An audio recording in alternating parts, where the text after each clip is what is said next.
사람의 상태나 능력을 체크하는 기본 테스트들이 있습니다. 대표적으로 IQ 테스트가 있죠. 지능 검사입니다. 또 최근에 또 EQ 테스트가 나와서 또 감정 검사를 또 합니다. 근데 PQ 테스트가 있는 것을 아십니까? PQ 테스트는 Pride Quotient, 일종의 자만심 테스트로서 사람이 자기 자신에 대해서 얼마나 프라이드를 느끼는가, 그것을 체크하는 겁니다. 자, 그래서 제가 여러분들에게 간단한 PQ 테스트를 준비했습니다. 이 항목들에 대해서 여러분들이 얼마나 많은 예스를 대답하시는지 그걸 한번 스스로 체크해 보시길 바랍니다. 자, 첫 번째, 나는 사람들의 관심의 대상이 되는 것을 즐긴다. 즐기시는 분도 있고 이거 싫어하는 분도 있죠. 두 번째, 나는 최상의 대접을 받을 가치가 있다고 생각한다. 솔직히 한번 예스, 노로 한번 대답해 보세요. 세 번째, 나는 잘못을 인정하기가 대단히 어렵다. 절대 이거 안 되는 사람이 있죠. 네 번째, 나는 거울을 지날 때 반드시 나 자신을 비춰보아야 된다. 다섯 번째, 나는 교정받거나 바꾸기를 굉장히 싫어한다. 여섯 번째, 나는 쉽게 상처를 받는다. 자기 뜻대로 이루어지지 않으니까 상처를 받는 거죠. 일곱 번째, 나는 다른 사람들의 실수를 못 참는다. 여덟 번째, 나는 하는 일에 대해 충분한 인정을 받지 못한다고 느낀다. 항상 불만에 차 있죠. 아홉 번째, 내가 어떤 일을 하고 감사합니다, 땡큐 이런 말을 못 들으면 불쾌감을 느낀다. 열 번째, 나는 위의 질문에 하나도 예스라고 체크하지 않은 것에 대해서 너무나 기분이 좋다.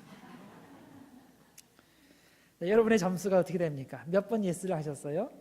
좀 심하신 분은 8번, 9번 정도가 될 거고 아마 보통 4-5번 정도 되겠죠. 어떤 분은 1번 될 거고.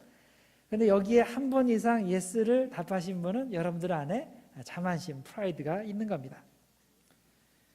만일 여기에 예스라고 체크한 것이 하나도 없다면 여러분은 여러분 자신에 대해서 거짓말을 하고 있는 겁니다. 이 자만심이라는 것은 아주 교묘해서 이게 다른 사람 안에 있을 때는 내 눈에 확 띄어요. 근데 내 마음속에 자만심이 있을 때는 이게 잘 눈에 띄지 않습니다. 그래서 어떤 사람은 이렇게까지 말을 합니다. 자만심, 프라이드라는 것은 그것을 가진 사람만 빼고 모든 사람을 구역질나게 만드는 유일한 병이다. 이렇게까지 얘기를 합니다. 오늘 본문에 보면 예수님께서 어느 바리새인의 우두머리의 집으로 식사 초대를 받아가셔서 그곳에서 이 자만심의 문제, 즉 자신을 과대평가하는 문제를 다루고 계시는 이야기를 소개하고 있습니다. 당시에는 회당 예배를 마치고 설교자와 여러 손님들을 식사에 초대하는 것이 관례였습니다. 그런데 오늘 본문을 잘 읽어보면 바리새인이 단순히 예수님을 존경해서 예수님을 식사 초대에 하지 않은 것임을 우리들이 깨닫게 됩니다. 사실 단순히 예수님을 식사에 초대하는 것이 아니라 흠을 잡으려고 미리 작전을 짜고 있었습니다. 1절입니다. 안식일에 예수께서 한 바리새인 지도자의 집에 떡 잡수시러 들어가시니 그들이 엿보고 있더라. 자, 그들이 엿보고 있더라고 얘기합니다. 예수님께서 그 집에 들어가실 때부터 사람들이 예수님의 일거수일투족을 자세히 주목하고 있다는 것은 무언가 수상한 징조입니다. 또 그것에 율법 교사들과 바리새인들이 있었다는 것은 이들이 밥을 먹기 위한 목적보다는 예수님을 평가하기 위한 목적이 더 크다는 것을 말해줍니다.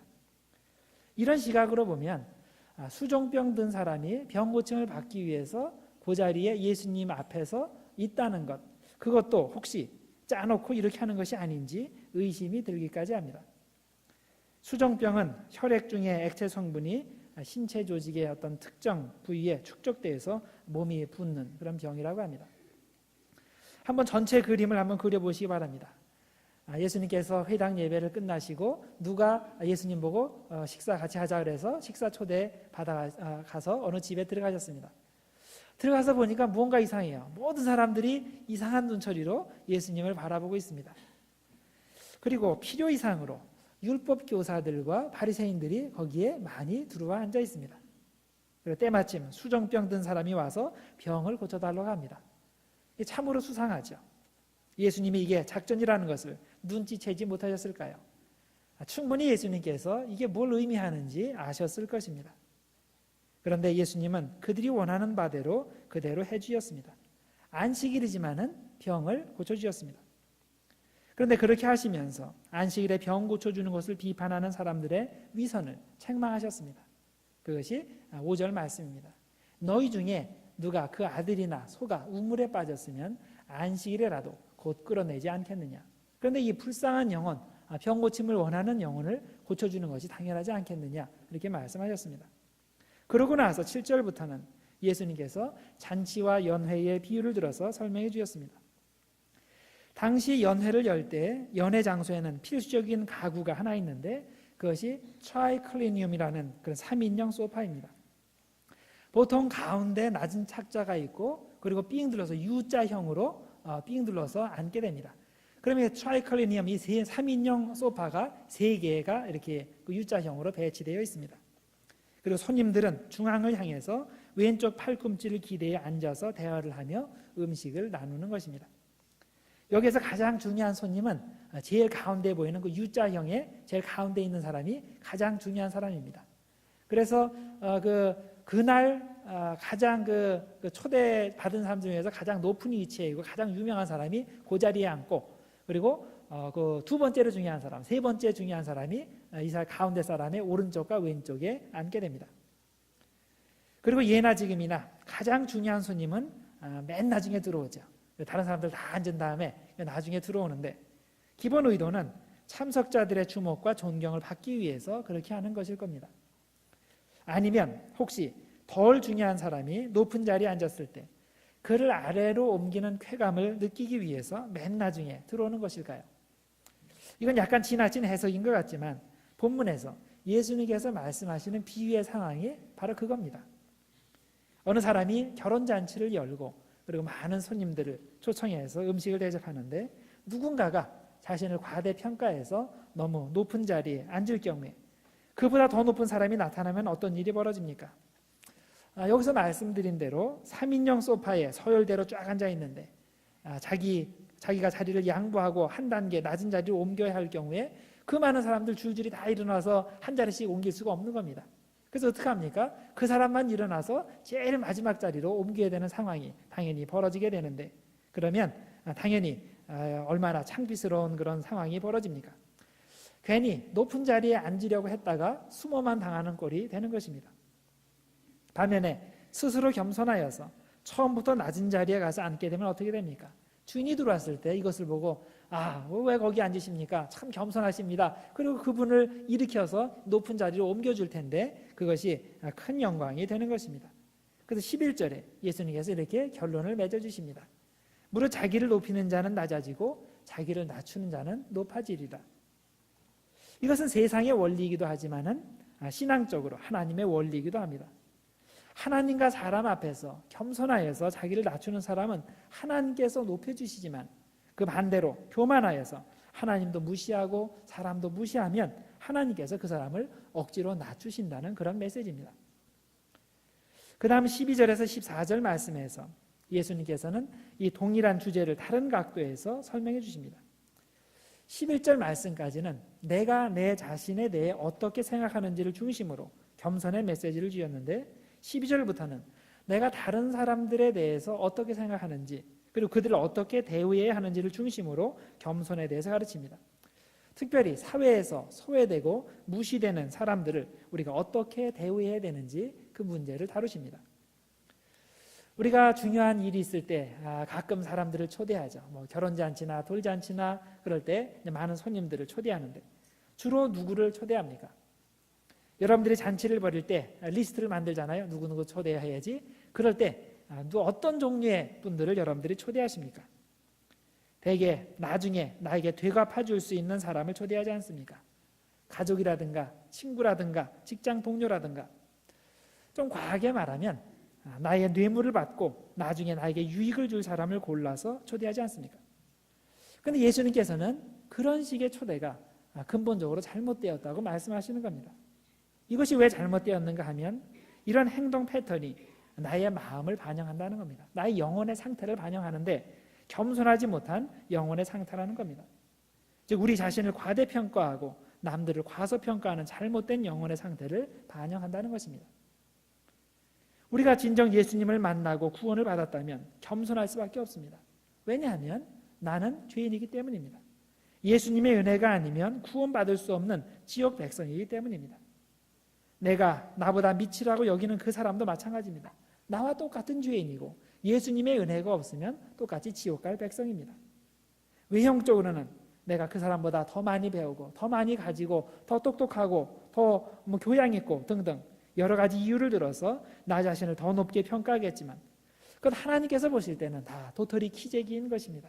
하나님이 보실 때는 그놈이나 마찬가지입니다. 그래서 성경은 가르칩니다.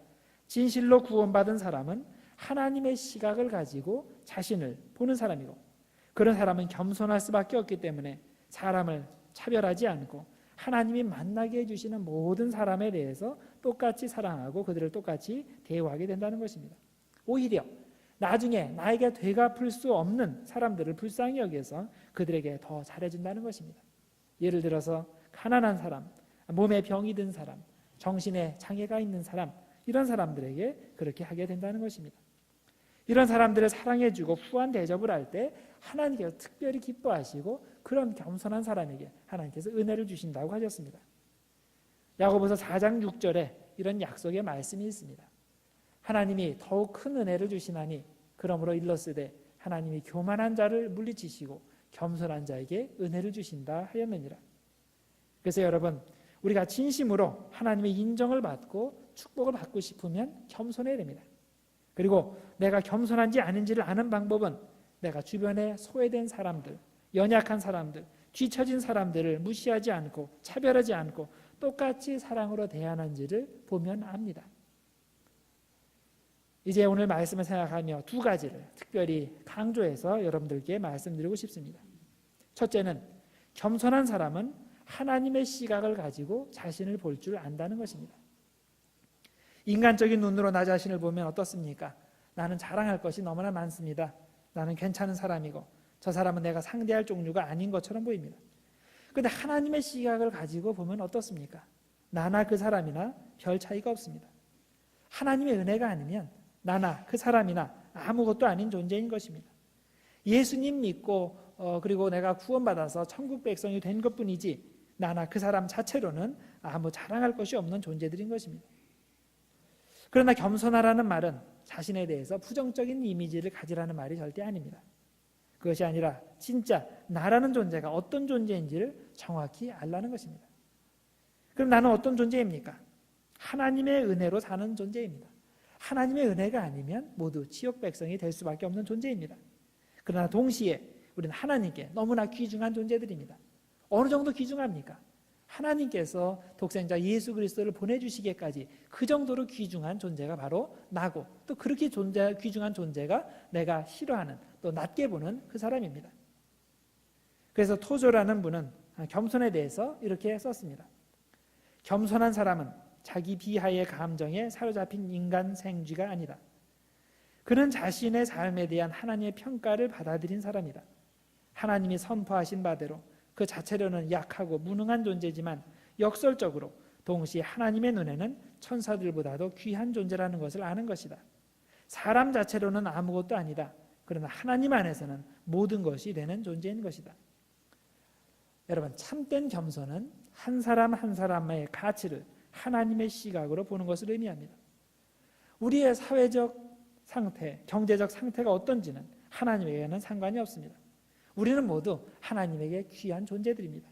우리가 귀한 존재가 되는 것은 우리 때문이 아니라 하나님 때문에, 하나님의 사랑 때문에 내가 귀한 존재가 되고 여러분이 귀한 존재가 되는 것입니다. 그런데 오늘 본문에 나오는 바리새인들은 어떻습니까? 자신들의 가치를 과대평가합니다. 그리고 이런 가치는 하나님의 은혜가 아니라 그들의 업적과 관계된다고 생각하고 있습니다. 이런 잘못된 생각을 하고 있기 때문에 위에만 앉으려고 그러고 사람 무시하고 또 가난하고 사회에서 소외된 사람들, 병든 사람들, 죄인들의 가치를 부당하게 평가절하하는 것입니다. 그러니 그런 사람들을 저녁 식사에 초대하고 함께 대화를 나눌 생각을 전혀 하지 않는 것입니다. 어쨌든 자기들은 그들과 상종할 수 없는 격조 높은 사람들이라고 생각하고 있는 거죠. 그럼 우리들은 어떻습니까? 우리도 하나님께서 인정하실 만한 참된 겸손함을 지닌 사람들입니까? 우리가 사람들을 볼 때 하나님의 시각을 가지고 봅니까? 아니면 그들보다 내가 더 가치 있고 더 중요하고 더 훌륭한 인간이라고 생각합니까? 여러분, 참된 겸손은 하나님의 시각을 가지고 나 자신과 다른 사람을 보는 것이고, 그런 시각을 가지고 보면 모두가 다 귀한 영혼들인 것입니다. 나나 그 사람이나 차이가 없는 것입니다. 이런 시각을 가질 때야말로 내가 진짜 겸손한 사람이구나, 그렇게 알 수 있는 것입니다. 둘째로, 진정으로 겸손한 사람은 모든 사람에게 친절하고 관대한 사람입니다. 겸손은 우리가 이 가슴에 달고 다니는 배지가 아닙니다. 그래서 남들이 저 사람은 겸손이란 배지를 달고 다니는구나 하고 알아주는 것이 아닙니다. 남들이 나의 겸손을 아는 유일한 방법은 내가 다른 사람들을 나보다 더 낮게 대우하는지, 아니면 적어도 다른 사람들을 나와 동등하게 취급하는지를 보는 것입니다. 다시 말해서 내가 나에게 관대하듯이 그들에게도 똑같이 관대한지를 보면 내가 겸손한지 그렇지 않은지를 알 수 있다는 말입니다. 오늘 본문의 이야기에서 왜 식사 자리에서 사람들이 높은 자리를 차지하려고 애를 씁니까? 바로 자만심 때문이죠. 내가 다른 사람들보다 뛰어나니까 당연히 좋은 자리를 먼저 차지해야 되고, 그리고 나는 특별하니까 남들보다 앞줄에 서야 한다고 생각하는 것입니다. 자기 중심으로 생각하는 거죠. 그래서 이렇게 자만심은 나를 중심으로 우주의 중심에 놓고 언제나 1등의 자리를 추구합니다. 그렇지만 겸손은 그렇지 않습니다. 겸손은 사람을 친절하고 관대하게 만듭니다. 내가 겸손하면 다른 사람들에게 자연히 친절하고 모든 사람들을 귀중하게 여깁니다. 심지어 나보다 덜 중요하다고 생각되는 사람들에게 똑같이 친절하고 관대하게 만들어주는 것이 바로 겸손입니다. 그리고 이런 겸손을 가진 사람은 절대 주고받고 식의 대접을 하지 않습니다. 나중에 나에게 되갚아줄 가망이 없는 사람에게도 똑같이 친절하고 똑같이 관대하게 대하는 것입니다. 사실 나에게 나중에 되갚아줄 수 있는 사람에게 친절을 베푸는 것은 참 사랑이 아닙니다. 일종의 뇌물입니다.